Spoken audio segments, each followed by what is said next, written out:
Nothing prepares you for the loneliness of leading your firm. Not the bar exam, not the partnership track, not even the mentor who championed you. Everyone talks about the hard work. Nobody mentions that the hardest part will be how alone you are.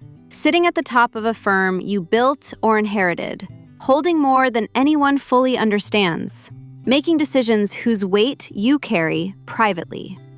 You chose this. You wanted managing partner, and you're good at it. Yet good at it and sustained by it are two different things. And you know it.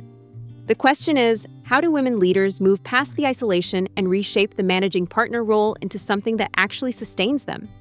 By the time a woman lawyer reaches managing partner, she has learned to override, to push past what her body is telling her, so that she can stay functional, composed, and effective in rooms that demand all three.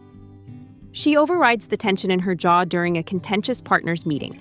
She overrides the low-grade vigilance that keeps her mentally replaying conversations long after the workday ends.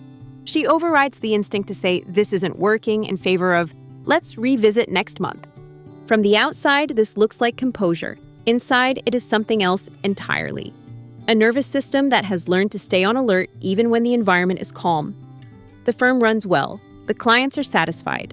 And still, she is staring at the ceiling at 3 a.m., mentally rehearsing the conversation she told herself she'd initiate with her partners months ago.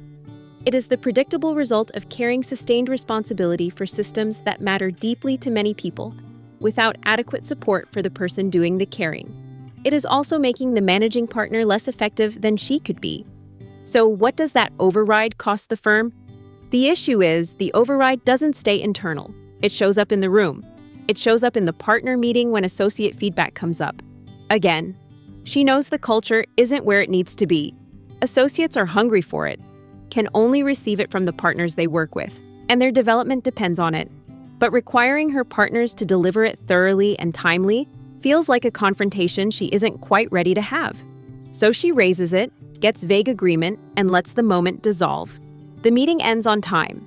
It always does. What didn't get covered will find its way to next month's agenda, where it will wait its turn again. It will find her later. The woman managing partner who has built a strong internal and relational infrastructure does something different in that same room. She names it directly and holds the room to a standard. Associate feedback is not a preference or a best practice. It is a professional obligation to the people who depend on it to grow. She says so plainly, and then, because cultural shifts don't happen from a single partner meeting, she comes back to it. Next month and the month after. Not as a grievance, but as an expectation, stated calmly and consistently until it becomes part of the firm's culture.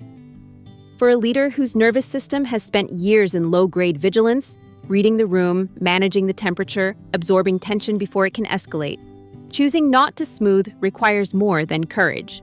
It requires an internal stability that allows her to tolerate discomfort without immediately resolving it. But the effects of the override don't just show up in the office. They show up around the kitchen table. Home is where her family lands at the end of the day. Her husband, her kids, the kitchen at the center of it all. When they divided up household responsibilities early in their marriage, she happily claimed dinner. It was her music, her kitchen, her people. For years, it restored her. It doesn't anymore.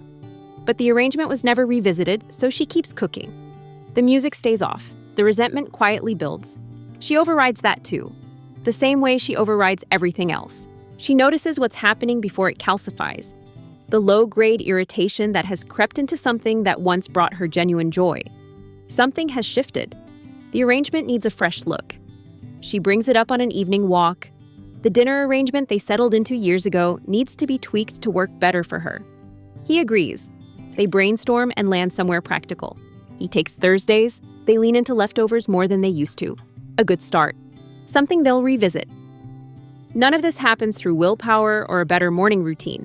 Transforming your role into one that sustains you requires two things working simultaneously: internal work and external, relational work. Internal work leads to understanding what is happening in your own nervous system, building the capacity to sit with discomfort rather than override it or manage it away, and learning to distinguish genuine steadiness from the exhausting performance of it. And with relational work, this is the part where you develop the specific skills to deal with hard conversations before they become crises, and to hold them in ways that strengthen partnerships rather than threaten them. Most leadership development addresses one of these. However, we find that most managing partners have addressed neither. Not because they haven't tried, but because neither one is taught in law school, on the partnership track, or in most executive coaching relationships. Most of what feels fixed, however, is simply a choice that was never examined. The women who lead law firms are carrying something genuinely hard, often without a structure that allows it to be held cleanly. What matters is not removing the responsibility.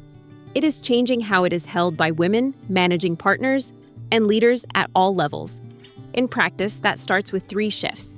First, recognizing what has already been handled but is still being carried. Much of the weight is not in the work itself, but in what has not fully closed.